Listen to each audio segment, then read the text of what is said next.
I'm Becky Fawcett, a mom by adoption, an infertile blonde, a female founder, and an entrepreneur. If you're starting to do a podcast, everybody tells you, including your producer, that you have to do this same intro for every single podcast so people get to know you. I don't like that. I think people get to know me because I don't like those rules and I do my own thing. So I do like to talk about the fact that I used to be tied to this image of being perfect my whole life. And I think I was really good at it. But then I tried to have children and that didn't really work. And that's the plot twist. So now I'm looking to be different all the time. I'm an outspoken advocate who wants to change the world. And I think I'm doing it. And this does get me into trouble fairly frequently. But you can't change the world if you're not willing to stir the pot. So that is my intro. It lets me be me. It lets me make connections with real people who are doing real things. And that is what we are talking about today. Welcome to my podcast, The Fawcett Report. I'm so glad you're here. And Betty, welcome to The Fawcett Report. And I have to intro you now and read your thing that probably your manager says you have to be told all these things. But today is about purpose, style, and the people who aren't afraid to disrupt the status quo. That's things I like to talk about. So my guest today, Betty Smithsonian, has built a career out of something that most of us are too afraid to do. The New York Times has called you a freelance clown and a total goof. The publicist in me says, congratulations on the New York Times. But then the publicist in me said, boy, did they miss exactly who you are, because you are incredible. You're not a class clown or a total goof. You are a smart comic who has impeccable timing, and you can read a crowd, which we're going to get into all the different crowds you do, but you're really amazing. And for the last 2 years, you've been the MC of Faces of Adoption in New York City for helpusadopt.org. And you bring an energy and an authenticity that I'd like to write a letter to the editor at the New York Times and tell them they need to amp up what they're calling you, because you're amazing. So everybody welcome Betty Smithsonian. Thanks so much, Becky. I'm so glad to be here. I'm always glad to see you. I say yes to whatever you say. So this could have been anything. This could have been an intervention. I'd have been like, okay, what is it for? I'm in. For me or you? Who knows? I don't know. Maybe it's a group intervention. Someone could be. We're both being set up here. Maybe that's it. So I talk about so many things in my life that happen on the Fawcett Report, but there's a rule. All roads have to lead to Help Us Adopt. And how did we meet? I was at the Christmas party at one of your board members, and I think I was being asked to perform there. It was the holiday cabaret, and I was wearing a very ugly Christmas sweater. And I think I was just standing there, and I think I said, well, we have a kid, right? First, I think I came over to you guys because it was all of the cabaret people. And I said, I live in New York. The party was not in New York. I said, I love all this. And you guys are amazing. And then I said to you, I think you said, either I said, what's with the Christmas sweater? Yeah. And you said, by the way, I have this amazing child I just adopted. Look at his picture. And I was am I getting punked? Is this a joke? Yeah. I'm like, what do you mean you just adopted this kid?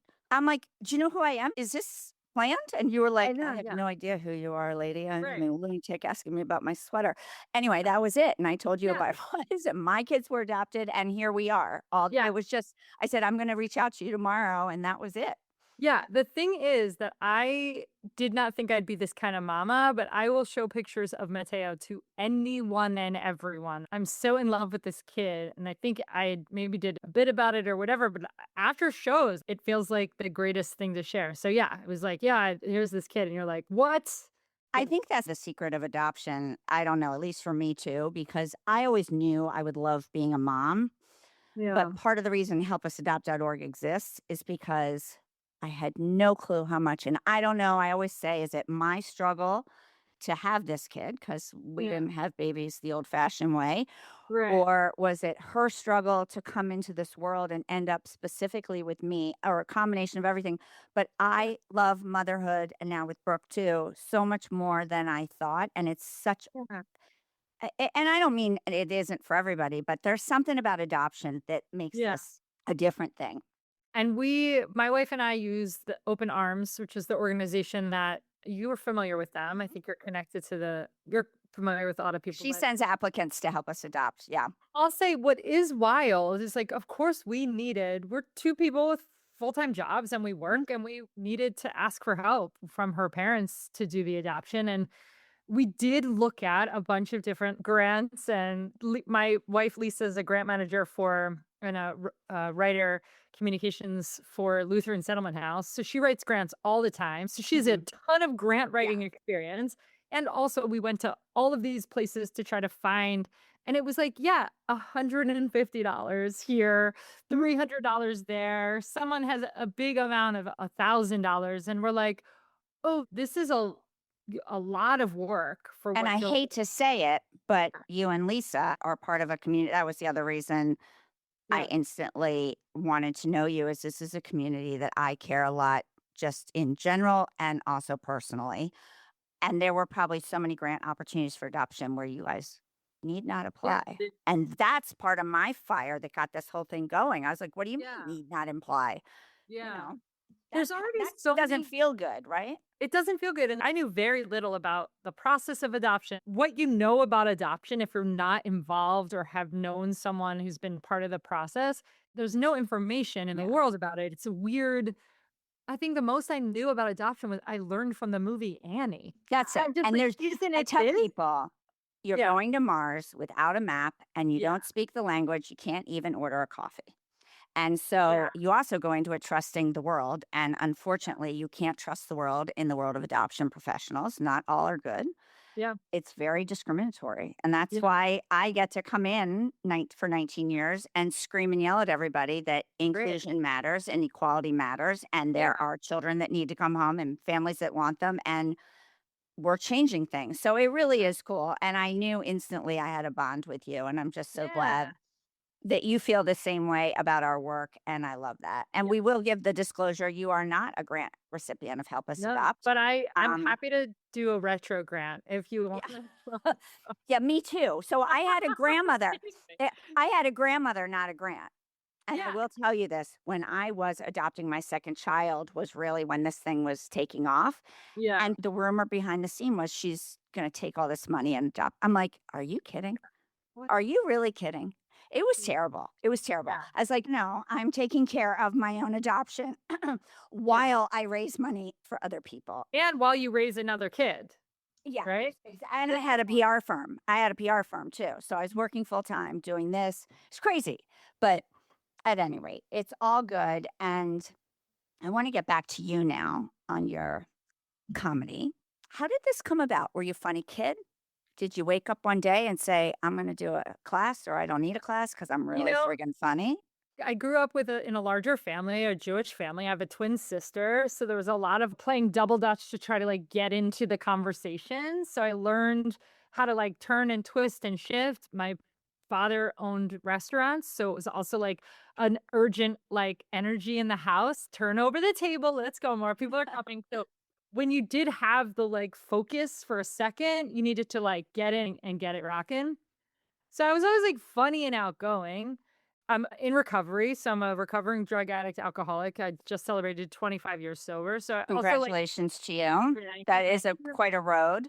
Yeah, it's a road. So I also like have learned in recovering community how to tell my story and how to talk about what I believe and feel and whatever. So I learned in that. And then I was going through a really intense breakup with a chaotic wackadoodle. I hope she's listening. No, she was a I can wackadoodle. ation her this thing Yeah. once it's done if you Yeah, haven't. yeah. Yeah, we're good. Send her a link, but have it have a paywall in it. So she Okay, perfect. has information. And honestly, I went to see an improv comedy show. And it was like after months of feeling wrecked from this relationship and whatever, I was like laughing and having so much fun. And also was like, I want to try that. So yeah, I took an improv class. And for a couple years, I was doing like improv comedy. And then I wanted to get on stage more consistently. So I started Mhm. doing stand up and I took a bunch of training and classes in physical comedy and a little bit more avant-garde comedy with clown. And I've done stuff all over the map. I teach comedy now. And yeah, that's how I kind of got launched into it. And I love it. I love making people laugh. I love connecting in a world of authenticity. That's why I love emceeing with you. Like anything that happens, we're going to go with it. It's a very yes and Hmm. vibe. So, yeah, that's why I got into it. And the curls help, obviously, when you're on stage. But That's good. yeah, I really like entertaining people and give them a break from the day to day. I don't do any material about anything that's annoyingly frustrating Hmm. news, whatever. I'm not interested in there's enough hot takes. I just want to connect and make the audience feel and experience the thing that is, I think, really joyful. I That's just it. want to I share mean, joy. I love funny people. I always think that, Yeah. if you're funny, I want to sit next to you because I will remember this kid in my, I don't even remedial math class who just always made me laugh. I Yeah. always got in trouble because he was so funny, Yeah. but I couldn't move my chair because I'm like, but I want to be near that humor. I want that funniness in my life because it's better, makes Yeah. life better. And I I got in a don't, lot of trouble thanks to him because, of course, I couldn't be quiet. It was like, yeah. how long can you stay, Becky, without making the face? And Also, like, what else is there? Life is short and we're here to share and celebrate and connect. And I think all we want to do, all our hearts really want to do is connect. And I think Mhm. laughing with someone or making someone laugh is as soon as you could get them laughing, everything opens up. They're laughing, their mouth is open, their eyes are wider, their heart rate goes up, everything gets more. You can tell someone something when they're laughing, you know? What was it like the first time you had done all your classes and you Yeah. weren't doing an open mic night, right? Like, Yeah. what was the first time it was like a gig? Or Yeah. I don't know if you were paid, but something where it was like, Was. this isn't rehearsal anymore. Now I Yep. am. Was it good? Did you It bomb? was, Did you fumble? Did you? It's I terrifying, I would imagine. Yeah, I didn't bomb. I actually just talked about this with someone. My friend asked me like, "Oh, are you nervous to are you still nervous to Mhm. perform? Do you get nervous to go on stage?" And I'm like, "I really don't anymore. I've had so many reps, but I used to get really nervous." And I remember the night before my very first show, and I messaged my friend Jess, who she was part of the group that cast me on this specific team, this improv team. And I messaged her like, dude, I'm in my head. I can't believe you guys put me out here. I don't know what I'm Right. doing. And she wrote me back the best text, and I still have it. I looked at it yesterday. It was pretty much, we believe in you, and the Mhm. audience just wants to see you having fun. And we're going to get your back if you fail really big. Yeah. And we're going to see that authentic spirit more than we're going to remember your jokes. And this is going to be your first of probably, at the time, she's probably dozens of shows. Meanwhile, it's been 1,000 shows Right. since. The thing that we're going to remember is how much joy you have on stage. And the next night, yeah, I did the show. It was definitely good. It wasn't obviously, I didn't bomb, but it wasn't Mhm. my best thing ever. But the thing that think about all the time is the first time I was like, did a thing and the audience laughed. I was like, well, I want Mhm. this forever. How can I figure out how to get this as much as possible? So it hooked me from the beginning. I didn't bomb. I definitely had worse bombs. Yeah. So it's But funny, obviously, I'm yeah, not a comedian, but I am on stage for work yeah, at events and I speak. And the beginning was horrifying, yeah, horrifying. It was terrible. And the worst part was that people would say nasty things. And of course, it all got back to me because they all think they're being helpful, but it's not helpful because I had no one else to do it. And it was, had to get through it. I didn't expect to start a national nonprofit. That wasn't what yeah, I expected to do in life. I didn't train for it. And it got better over time. But the funniest piece is for me, I don't get nervous anymore before going on stage, but I'm anxious to get it behind me yeah, so I can enjoy the event. Does that make sense? Because I yeah, feel like before I get on stage, I can't really enjoy the event because there's the program portion. yeah. But I'm Like, here's addicted the thing. for the help of other Yeah, people. I know now when I'm on stage and tell my truth, and yeah. now have a sidekick like you, which is great, but I know it helps people. And I know we raise money to help people too. So that to me is You know what it probably, is, dude? You know what it is, Becky, for sure? The thing you just said it, like, tell your truth. The thing that ruins a comedian's time on stage is when they lie. When they get up and they lie and we can tell they're lying or they're not in a moment of truth enough. What's funny is what's yeah, true and like inflating it or exaggerating it to a point where it feels scripted, it feels fake. yeah. Where the audience, for whatever reason, And sometimes audience members don't even know. I'm like, "Oh, this is this comic I like, but I didn't like that performance." We don't even sometimes register what we're not liking about it, and it's usually because 'cause we're whiffing that they're full of it. And when you're on stage, you might be nervous or whatever. There isn't a single person out there that's like, "This person's full of it." The Mm-mm. only thing we hear is obviously the truth, but you can't fake the passion Yeah. and love that you have Yeah. for what you do, and so that And I is use like humor to get through all the crap in life because I did say way before I met you, because this was what, 23, 24 years ago. I always used to say, if I wasn't funny, I would have never made it through IVF. And then I yeah, used to say, I bet I could do stand up comedy about infertility and miscarriage and actually make it funny because it's not yeah, funny, yeah, but I would have been flat on my back in the middle of the street had I not been able to like be self-deprecating and laugh. And I don't mhm, know, because some of this yeah, stuff in life, and maybe you feel that way in recovery, like you just have to talk about it and find the one piece that actually could make you laugh at yourself, because yeah, otherwise you just want to cry all day long. Like you yeah. go through, but I don't know. I think There's it's definitely so a lane. interesting. Yeah, dude, there's definitely sorry, I keep calling you dude. I'm like in I don't care. comedy brain. My 2 girls call me bruh, so Oh, I bruh? think dude is good too. They Dude, call me bruh, but I'm like, yeah. "What is this?" But that's BRUH. That's my name. Yeah, I feel like it's a generational thing. I wonder when Mateo gets older what he's gonna Mhm, refer to me as. mhm. I It's a remember good there was one. yeah, there was a moment when I was, like, a young teenager where there was a trend to call your parents by their full, Yes, like, their regular full name. name. Yeah, I never got into that trend, but, yeah, I don't know, the thing about being funny and getting through hard times, yeah, of course, 100%. It gives in comedy, there's extreme vulnerability, even though it's like the In thing that anything real. yeah. This is what I tell people. In anything real, people don't want, you already said it. People Yeah, I don't don't want want fake. phony baloney perfect. They don't want it. They want to Yeah. know that, "Oh my god, you're just like me and I struggled with that. And now I like you even more," right? And Yeah. now, or I've lived through that with someone else, Yeah. and they're going to want to hear what you have to say too, because I keep Yeah. telling my kids, no one has it perfectly easy. No matter what, no matter how much money they have or don't have or whatever, how good their job is, no one gets a perfect life. You Yeah. always get something. The question is, when do you get it? How do you learn to react to it? Right. And Yeah. so I think the vulnerability is good in everything that Yeah. anybody could do.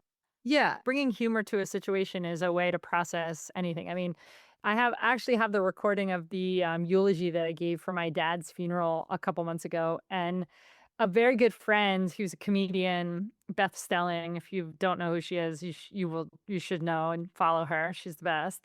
She helped me punch up my eulogy. She really did. She took me under her wing and what was a really intense, extremely painful moment. And I had some thoughts on paper and I had some Mhm. ideas. She helped me make it really in my voice, this comedic voice. And it's one of my best performances of the year. It Yeah. really is. Being funny makes me feel confident and stable and strong. So to be able to stand up in front of hundreds of people, in my heart ripped open, my dad just passing, and to be able to know that I was also making people laugh with this stuff gave me and my family, my sisters, some strength. Was your dad funny? Yeah, he's really funny. See, so he would have loved it. I mean, Yeah. I remember at my dad's funeral, I wasn't going to go into this, but since you did, let's do Yeah. it. Do it. My dad didn't really go to church. None of us did, but it was in a Yeah. church, fine. And my mother came. They've been divorced for, I don't know, since 1977, but she came because her 2 Yeah. children, this was part of her life.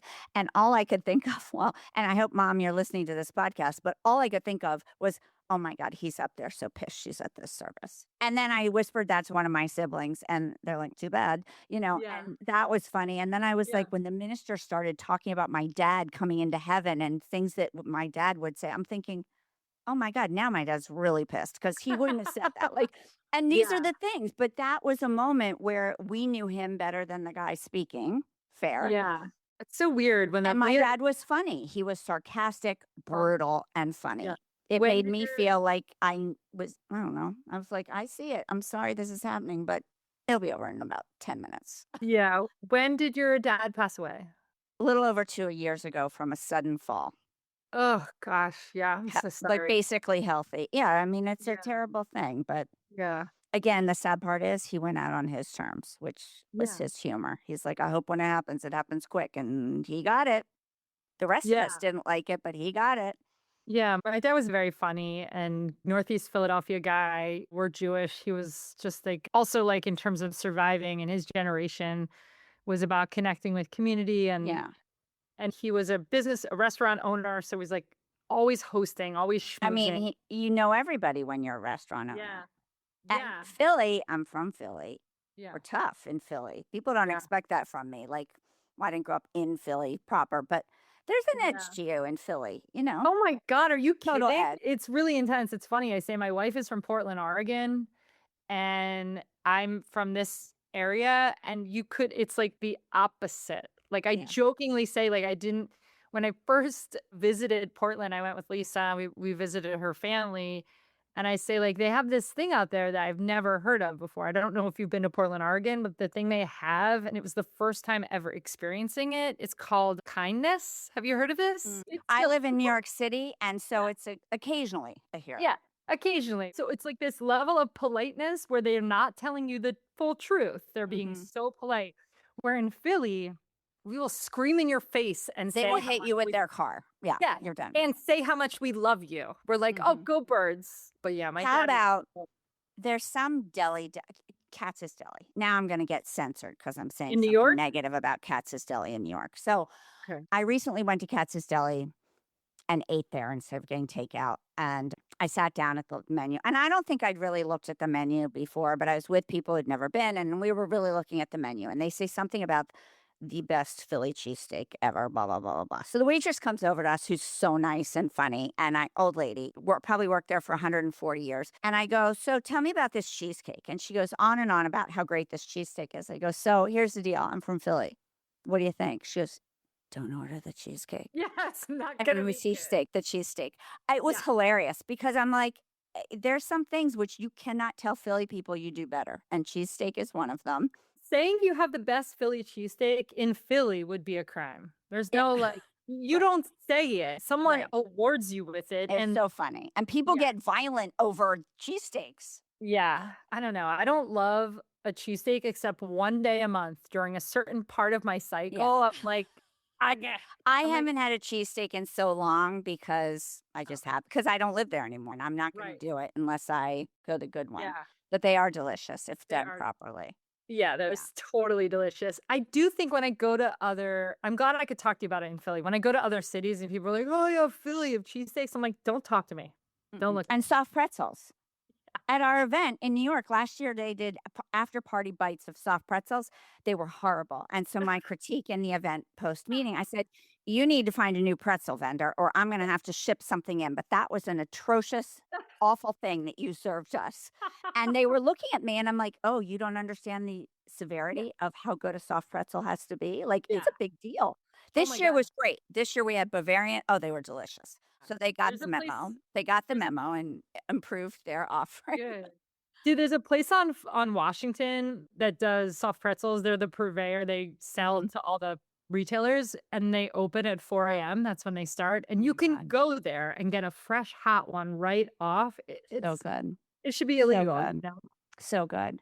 Let's get back to you. Okay, I love And it. yeah, let's get back to you. And I do love talking about food and Philly. Let's talk about community Yeah. and how we all crave community. I really think people just want to belong. I see that now in this world of adoption where maybe your biology doesn't connect you with your child and that makes you different, or your child looks different than you, and everybody wants to connect in a community. And how have you found in comedy that you're able to connect people by the stories you tell and the material you choose for a certain event?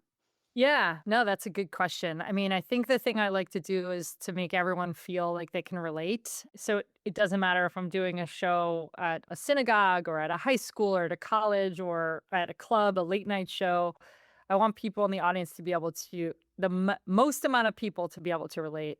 And the things that I think pull us together are ways in which we feel like we're not good enough. Everyone has insecurities. Everyone feels frustrated about things. Everyone has embarrassing moments, and like the humanity, sharing what makes us human is the thing I think that connects us. There might be a shift in what my content is, but the thing I'm Right. leading to, I'm a big silly goofball slash, I jokingly say, it's actually not a joke. Like, rarely do I walk away from a conversation with anybody. Rarely do I walk away thinking, I'm so glad I said all that. Mhm. Like I'm always like, oh, geez, if I could take So that. maybe I should be a stand-up because that happens to me all day long. I'm like, Yeah. what was going on? Why did I That was not feel my the choice. need to I should have just said, uh-huh, and walked away, Yeah, which seriously. I'm trying in my 50s, but people don't I like mean, that either. That's the other problem. You're like, great, yeah. I'm done. And they don't like Yeah. that either. So I don't know. We have to find a happy medium, but I'm with you. Yeah. The thing that I do on stage is try to show people who I am and the way Right. I think, and you can relate with it because we're all the same. We all have the same, "Oh, why did we do that?" Or we're embarrassed about a thing, or we think we know everything and then we get humbled by it. So I think the way to connect with the stories that I choose to tell, it's not so much the content, but I'm shining a light on my Yeah. silly experience. And then And people are, hoping someone relates. Like when I yeah. hear people say, I was so shamed by my infertility, I'm like, I know, because no one effing talks about it. Yeah. You were a secret behind a closed door. Of course you were. But that's why if we all talked about these things and all of your content of being a mom and your great Mateo stories and all these things, everybody relates to that. Yeah. Everybody. And if you let your guard down instead of worrying about being perfect all the time, that's was my thing. I was like, oh my God, it's actually fun to be a train wreck. Because you can Yeah. just say, I'm sorry, I'm a train wreck today. And Yeah. everybody goes, oh, look at her. What a mess. And you're out the door. You're done. Yeah. Oh my God, that worked. Yeah, just And feeling failing. You write about failing on stage. Let's talk about yeah, you. I tell my kids every day, if you don't fail, you're never going to get ahead. yeah, You have to learn from these things. You have to yeah, learn from all your failures. And yeah, failures doesn't mean game over. Failure just sometimes means redirect, you yeah, know? the next time you see live comedy, okay, I want you to pay attention to the moment when a comic tells a joke and it doesn't work. A Mm. really good comic will call it out. Yeah. Yeah. They say the really good joke or they say the joke and it fails, and then there's a pause and they're like, "Okay, I guess you guys didn't like that." And in the statement where the comic admits and Mhm. takes ownership of the failure, the audience is like, "Ha, ha, ha," they finally laugh. There's relief in that moment of truth because it is when it comes to failure or a mistake or something that's seemingly not in the order, acknowledging it and just saying, "Yeah, that was a thing," and being almost like not apologetic, but just Mhm. like, "Yeah, yeah, that you're right. I didn't like that didn't work for me either," you Right. know? It immediately calms everybody down because we're now in like a moment of truth. And that accepting that failure, the thing that everyone relates to is, "Oh yeah, Yeah. I've made a mistake. Mhm. I've tried a thing and it didn't work before too." So, yeah, I think keep Yeah. swinging. Try all Seriously. the stuff, make all the things. And what you said, back to the truth. Yeah. If you're going to tell a joke or even a story about a life you haven't lived, it's Yeah. not authentic. It won't hit. Like, No. it won't hit. It will No. not hit. And No one's a people good go, enough actor to that's do it. it. And no one, Yeah. they'll be like, wait a minute. And it's not like you're up on stage telling my story about Help Us Adopt, which might Yeah. work if told through someone else, good. But Yeah. if you took it as your own and it's not your story, it doesn't, people do see through that right away. And I don't know if there's some tone, Yeah. something that doesn't come out right, or you're breathing heavy, or I don't know. But It if you is. deal with the truth, someone asked me recently, I need to prepare for this meeting I have with you. I go, no, you don't. Because Right. this is the truth. If you have told everything the truth, there's nothing to prepare for this meeting. If you have not told me the truth, you better remember where you went off the line. Yeah. And that does take preparation because I don't know if you can remember, but I Yeah, tell people yeah. all the time, you might not like me for this reason, and thanks for pointing that out, but I'm not a liar. And Yeah. when I get in a conversation with a liar, I am like gloves off because I'm Yeah. like, that's the one thing I don't do. I don't do it. It's Yeah. horrible. Yeah. But you can call me loud and outspoken and irreverent and blonde and whatever else you want to call me. You better call me Yeah. thin. If you Yeah. don't call You me thin, better. we're really in trouble. But you can't call Yeah. Becky Fawcett a liar, and Yeah. then people really get pissed. That pisses Yeah. them off. But it's true. Yeah. Ask anybody. Yeah. You I think can't lie. I know, yeah. Showing up and telling the truth is 99% of it. And I think like, Unless you're sparing someone's feelings. I do tell my children this. If you have to yeah, spare someone's feelings, tell a white lie to get out of the conversation and deal with that. Because we don't yeah. deliberately hurt people, but that's the only way. And that's an art to do that. Honestly, the nuance of if you were to tell me like, "Hey, I'm feeling really bad and really upset about," let's just say I cooked a casserole and Right. or Well, I chicken don't and it cook, so burnt. everyone would know you're Oh, yeah. lying if you Okay, told yeah. that. And Or they like, all know, Betty. They're like, oh, she's yeah, a liar. yeah. If you were saying like, "Hey," exactly, like, "Hey, I had a She terrible went weekend." shopping for black clothes. Right. That's what Yeah, it she was. went Yeah. shopping for black clothes and couldn't find any. It'd be weird for me to brag about a thing. Like you Right. just sometimes you have to fabricate. I wouldn't say fabricate, like omit certain Mhm. pieces of information because you don't want to hurt someone's Right. feelings. Because comedy sometimes comes at other people's expense. Yeah. That's hard because they didn't ask for a public platform. But I do tell people, if you're really worried about a comic using your behavior on stage, then maybe you should check your behavior. Yeah, and also, like, I think the reason why crowd work clips are really hot right now on social media, like comics interacting with the crowd and doing crowd work, I think it's because we are force fed so much fake crap Hmm. constantly on screens everywhere, fabricated, fake. Yeah. Even reality TV is just fake and Yeah. scripted. These crowd work clips do give us this moment of, oh my God, this is completely improvised, Yeah. 100% authentic, not pre-written, and anything could happen, and it lights us up as individuals. We wanna see the realest thing possible, you Yeah. know? And that's usually the thing that's the most That's truthful. the gut wrenching. Gut Yeah, wrenching. yeah, There's humor in gut wrenching, right? yeah, If someone's listening or knows someone who's young or old or whatever, and it's like, yeah, I've always wanted to do this. I have secretly always, I've told you this, always wanted to do it. Why? I already have a stage. Why? Because it's terrifying to me. And I yeah, think if I could at least do it and even bomb, it will make me better in everything else I do.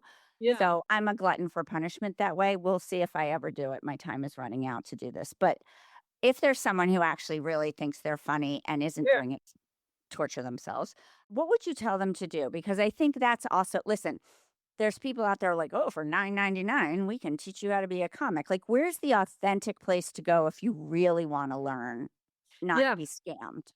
yeah, I think there's a ton of comedy clubs that teach classes, and as a comic just starting out, taking a 101 class is a great way to find some immediate community, other people doing this at the same Mhm. level.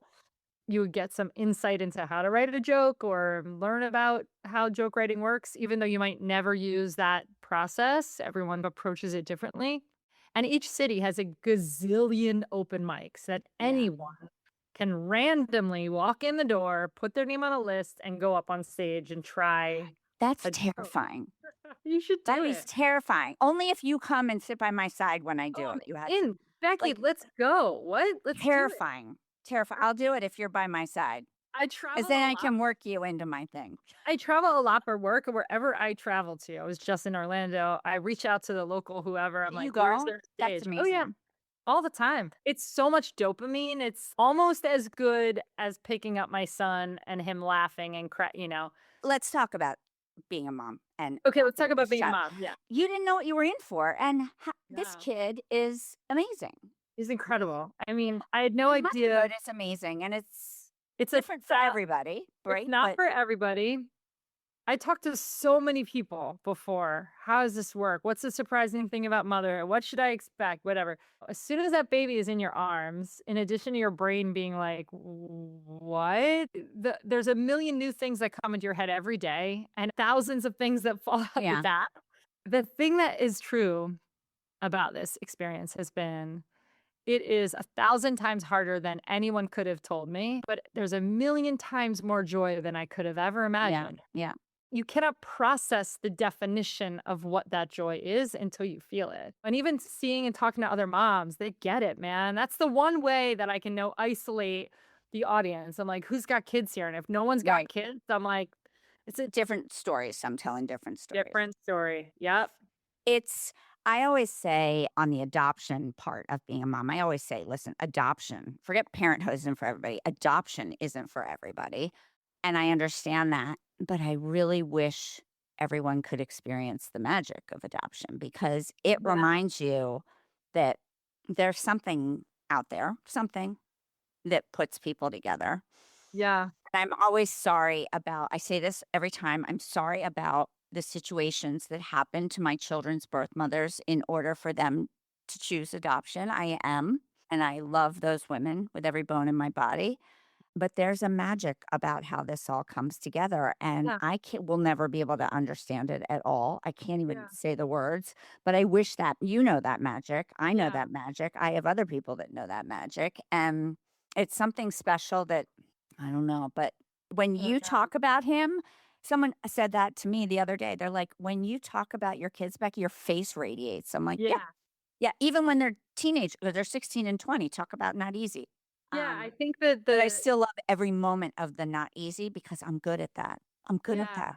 Yeah, I think this journey of being a parent, being a mother, having a co-parent like Lisa, and being in a community with a lot of other people who've grown their family through adoption. Mateo's birth family emigrated from Guatemala, so we have a transracial family. Now we have this experience of this. We're connected with a lot of other families through our agency and through other places that look like us, and we Yeah. realize Yeah. how important that is, It's really to build important. that.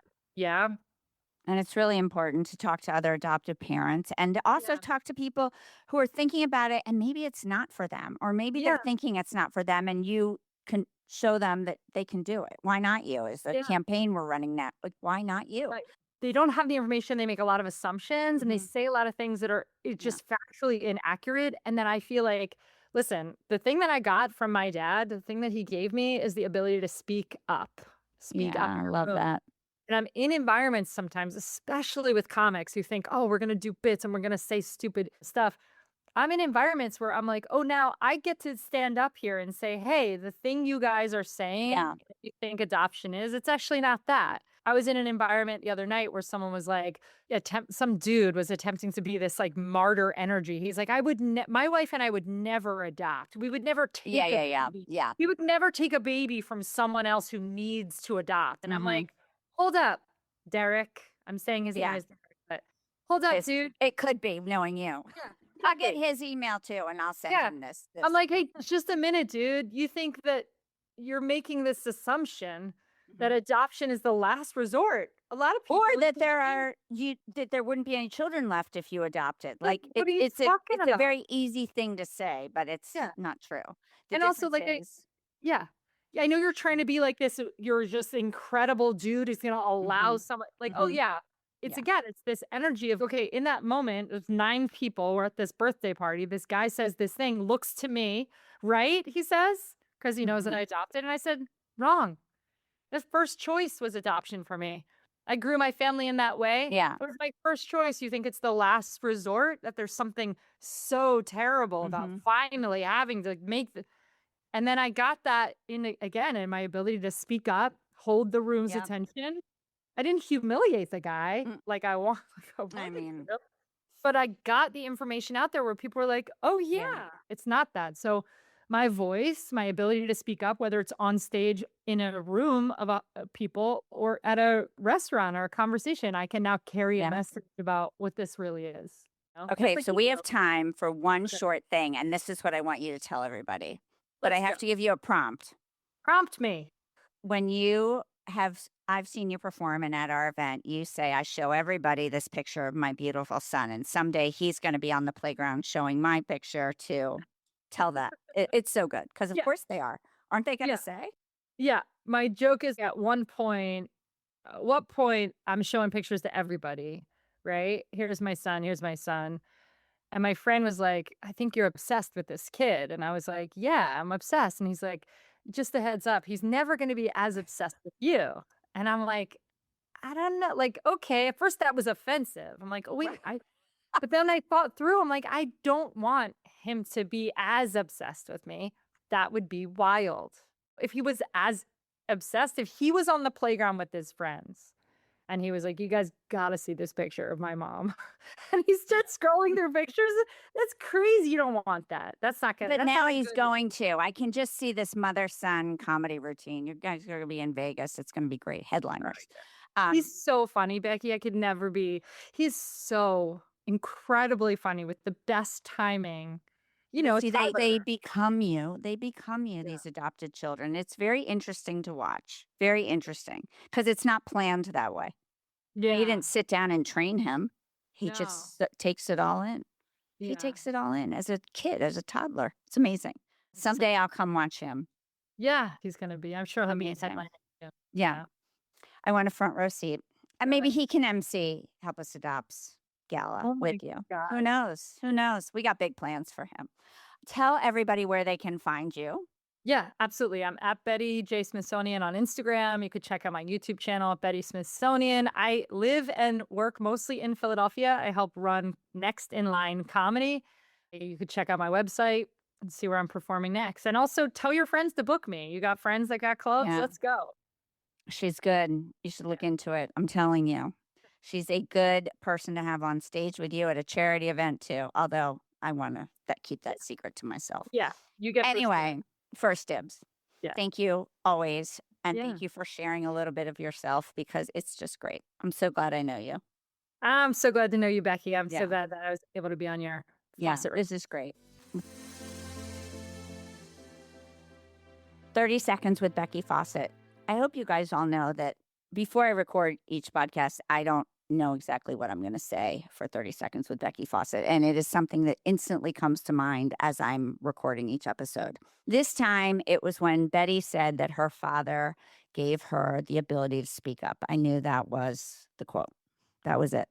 My dad gave me that too. My dad also had, if you guys think I'm outspoken and irreverent and annoy people, he was 10 times worse.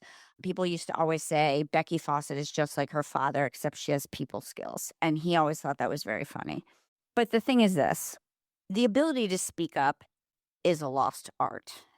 A lot of people in our world just look the other way when something happens that they don't necessarily agree with, or they see someone who's getting hurt by something or needs help increasing the volume of their voice. It's the same thing as I teach my kids, learn to stick your neck out for other people. It's what I do every single day. I stand up for groups that I'm not a part of. It is one of the most empowering things that I do in my life. And Betty's dad was very smart, giving her that skill. So was my dad. And I'm sure he's up there chuckling, going, I didn't mean it the way you do it every day, Beck, but good for you. Speak up. Speak up. You could make a difference in someone's life and stick your neck out to help someone. They're going to appreciate it, but I'm going to tell you, you will too. Feels pretty good. 30 Seconds with Becky Fawcett. Thank you for listening to the Fawcett Report today, and I'm glad everybody was here. And the one takeaway that I think Betty would agree to is please see the world a little differently today and maybe use your voice to make a difference. You can follow the Fawcett Report on Instagram, Facebook, and YouTube. You can message me on Instagram or Facebook, and I actually am the one to respond as long as you're not mean, because I don't do mean. And if you're curious about my adoption advocacy and family building work through helpusadopt.org's grant program, you can find us on Instagram as Facebook, as well as the website. See you next time.